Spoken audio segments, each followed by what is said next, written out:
The work of Navajo quilt maker Susan Hudson is sought after by collectors and museums. This year she was named a National Endowment for the Arts Fellow. It's been a long and difficult road to recognition for her, as KSUT's Adam Burke learned when he visited her workshop.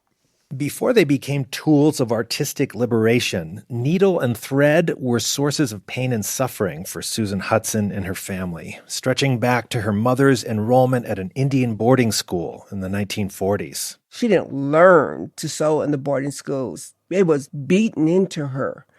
If she wiggled or anything, she got hit. If her stitches weren't straight, tiny, and precise, she got hit. When her mother taught her to sew, Hudson experienced some of that same trauma as a 9-year-old girl. I hated sewing. I hated it.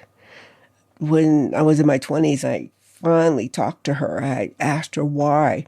And then she told me the story. She goes, I'm going to tell you once and I'm never going to tell you again. Still, Hudson kept sewing. As an adult and a single mother, she made shawls and star quilts and sold them at powwows. When I started making star quilts, it was mostly to survive, to buy food for my kids, buy them shoes. Then around 15 years ago, an artist friend told Hudson he thought her quilts were boring, and he challenged her to make more original work. It just freaking, those pieces came together, and I knew that I was chosen for this.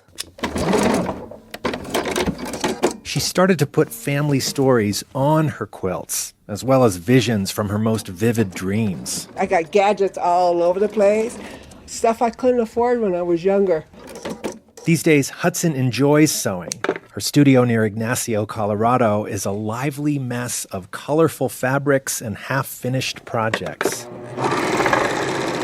The human figures in her quilts have no facial features. At first glance, they seem like paper dolls, but every material detail has a story. I use this fabric because I cut it out to make it look like feathers, and I will eventually do the beadwork on there. Hudson's work depicts some of the most traumatic chapters in Native American history, from the legacy of Indian boarding schools, where Native children were separated from their families, to the Navajo Long Walk, when people were forcibly removed from their homeland in the 1860s. Every one of us natives were descendants from boarding school survivors. One quilt, Tears of Our Children, Tears for Our Children, depicts boarding school trauma.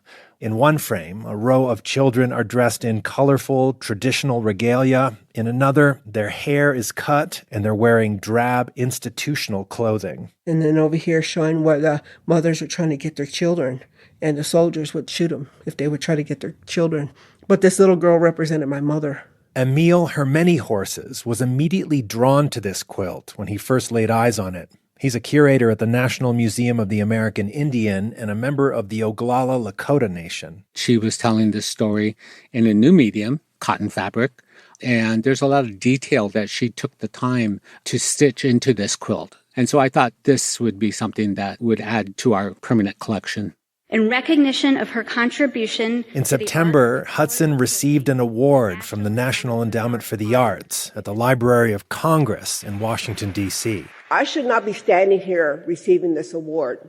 During her acceptance speech, Hudson's words pierced the silence of the theater. I should not be having to make these quilts to talk about the atrocities that happened to our people. Her message is fierce and uncompromising. My descendants will remind your descendants of the things that happened to our people. With just a touch of humor. But I appreciate the award.